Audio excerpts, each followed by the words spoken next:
Okay, this is the fourth and final recording for the immune system, and we're going to look at the second arm of the adaptive immunity, which is antibody-mediated immunity. So antibody-mediated immunity involves B cells and antibodies. These are proteins that are secreted by the B cells. The B cells have B cell receptors that bind to specific antigens. A group of B cells that bind to specific antigens is known as a clone. Antibodies are secreted by B cell clones that bind to the same antigen and a B cell receptor. There are three basic phases to antibody-mediated immune responses. The first is the B cell clone recognizes its specific antigen. This triggers it to change and secrete antibodies. The antibody level in the blood rises dramatically. Antibodies, or immunoglobulins, or gamma globulins, are directly responsible for actions that lead to the destruction of antigens, which they bind. Persistence of the population of B cells, memory B cells, react much more rapidly and efficiently if the antigen is encountered again. And we actually use these memory B cells in the process of vaccination so that you essentially go through this very slow process initially with the vaccine, and that if you actually do come in contact with the particular antigen in real life, you can mount a pretty strong immune response before you even become symptomatic to that particular antigen. So the first phase, the B cells will develop and mature within the bone marrow from the lymphoid cell line. Billions of B cells are produced each day. Only about 10% of these cells finish their maturation process because B cell clones that recognize self-antigens, which are referred to as self-reactive B cells, must be destroyed. This prevents the development of autoimmunity.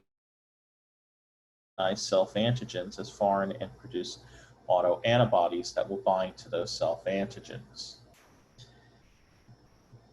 B cell clones that complete maturation will enter circulation and eventually take up residence in the lymphoid organs, such as the spleen and lymph nodes.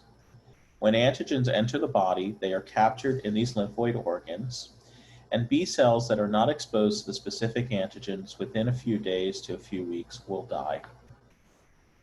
And here we have the cells of the lymphoid line divide in the bone marrow.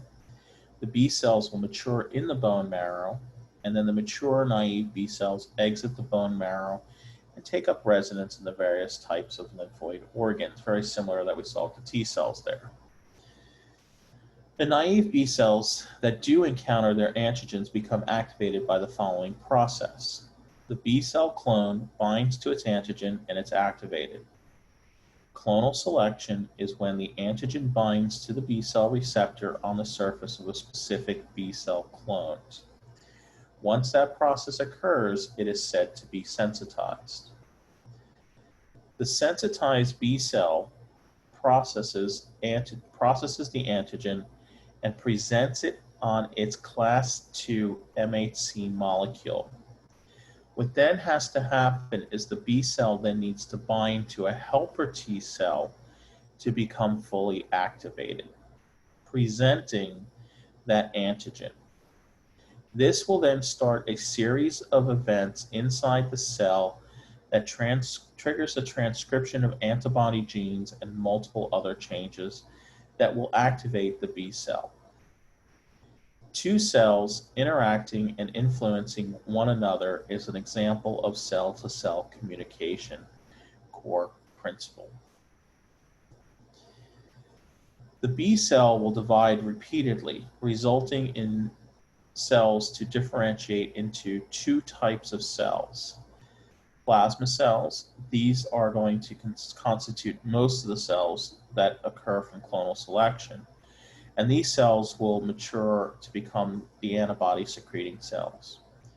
You will have a small subset of memory B cells. These are long-lived cells that do not secrete antibodies but will respond to antigens upon second exposure. Dendritic cells and other antigen-presenting cells continue to expose plasma cells and other B cells to antigen. And in response, they keep proliferating. differentiating, and actively screening and secreting antibodies. So the B cell binds to its antigen and it becomes activated. The sensitized B cell will then process the antigen and present it on its class II MHC molecule. It then binds to the helper T cell, which secretes cytokines, which will then further activate that B cell. That activated B cell will then undergo clonal selection, in which it will produce many plasma cells and then a few memory B cells. The plasma cells will then go on to secrete antibodies. So what are antibodies and their effects? Serology is the study of antibodies. This examines the structure and function of antibodies as well as their applications to medicine and research.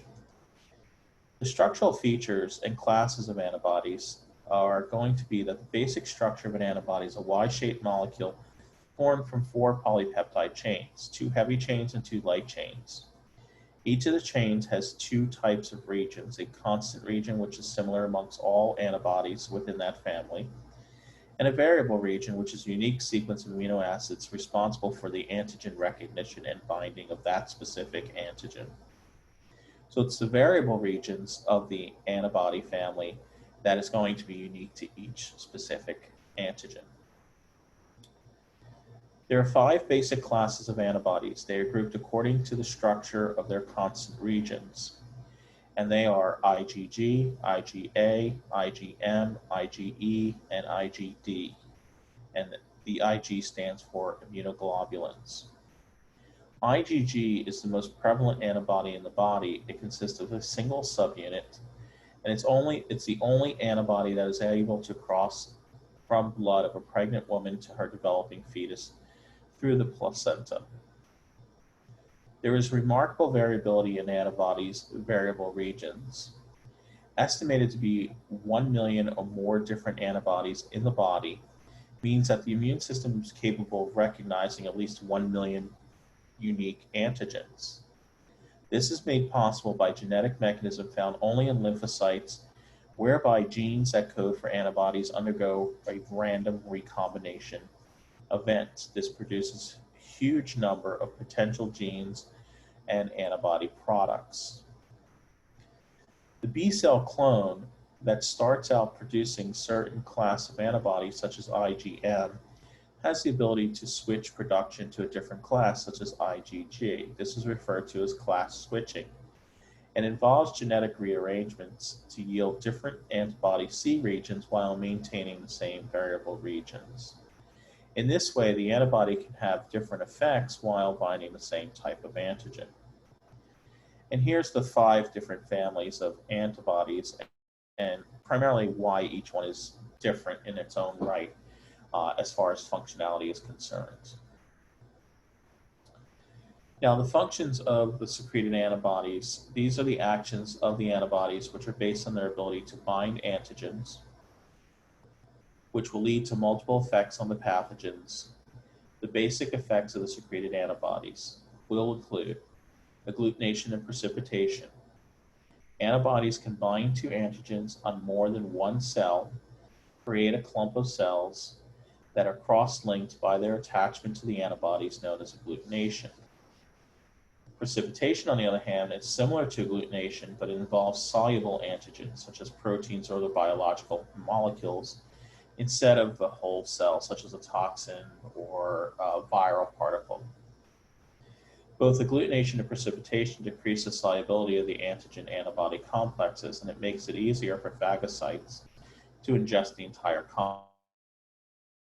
IgM is the most potent agglutinizing and precipitating antibody due to its 10 antigen binding sites.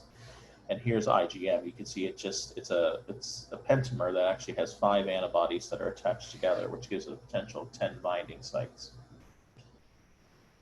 Second effect of antibodies is opsonization. Now, we saw this with complement as well. Complement can activate opsonization. This involves molecules such as complement and IgG antibodies, which are able to coat pathogens and bind and activate phagocytes, which greatly enhances the phagocytic process. Neutralization. This is when antibodies bind to harmful bacterial toxins, viral proteins, animal venoms, and the job is that if the antibody is bound to these things, the toxin, viral protein, or venom can no longer bind, interact with our cells, therefore neutralizing out the effects. IgG and IgA are very good at this. Complement, which we talked about as part of the innate immune system, can also be activated by antibodies.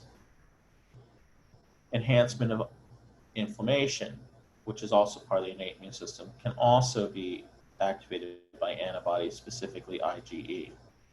Most antibodies do not actually directly kill pathogens. They either render the pathogen less harmful, or they will actually facilitate the destruction by phagocytes or through the complement process.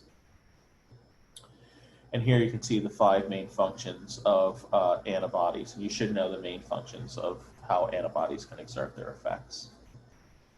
So let's talk about immunological memory. Memory B cells are responsible for antibody-mediated immunological memory.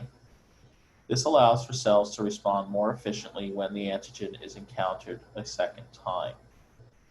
Phase 3 of the immune response. Upon first exposure to the antigen, the B cell clone specific for that antigen is recognized.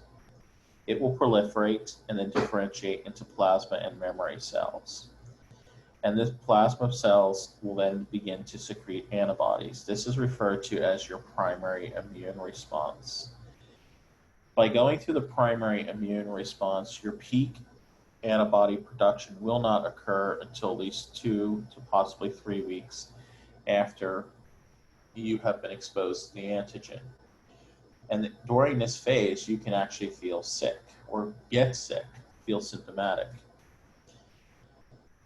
However, because now you've made these memory cells, future exposure to the same antigen results in the activation of memory B cells formed during the primary immune response. When these memory B cells encounter the antigen for which they are specific, secondary immune response begins, and it also lasts much longer than the primary response. You'll see peak antibody production at about 100 to 1,000 times greater in about 3 to 5 days, and a lot of times this can occur without having to go through the whole approval process. Vaccines take advantage of this. The major antibody involved in secondary response is IgG, whereas IgM is typically involved in the primary response. Antibodies secreted during the secondary immune response are more effective. They bind more tightly and they have much higher affinity for their antigens. Here you can see the difference between primary and secondary immune responses. And as I said, vaccinations take advantage of this. They get you past that primary response on your timetable so that if you actually do come in contact with the pathogen for real, you can immediately mount an immune response. Now, there are different types of immunity. We have active immunity because the body cells actively respond to the antigen. This may be received naturally through exposure or to an antigen or by vaccination. This results in the production of memory cells and large numbers of antibodies. And the length of time during which active immunity lasts depends on several factors, particularly to the extent of the exposure. Passive immunity is not where you are actively making antibodies, but rather receive those antibodies. Naturally, this can occur from the mother passing antibodies directly to a developing fetus or to an infant via breastfeeding. Artificially acquired passive immunity would be them injecting antibodies directly into your bloodstream to neutralize out, let's say, a toxin. This is something that's done for tetanus toxin, is if you are exhibiting signs of tetanus, they will give you antitoxin therapy, which involves essentially artificial passive immunity. So here you have, active immunity, which can occur naturally or artificially. Naturally is crawling around, licking things, putting things in your mouth, somebody sneezing in your face. Artificially would be through vaccination. Passive immunity can also occur naturally or artificially. Naturally is mom passing antibodies directly onto a developing fetus. Artificially is them injecting synthesized antibodies directly into you. Okay, so this is just sort of the big picture and the response to, say, the common cold, and you can sort of look through these various stages on how all three lines of defense would work there. One of the first laboratory tests that is ordered when a patient is admitted to a hospital is a complete blood count. And the component of complete blood count is the leukocyte count, and it can indicate if inflammation is present somewhere in the body. Unfortunately, inflammation is a nonspecific, and elevated leukocyte count tells little about the cause of the inflammation.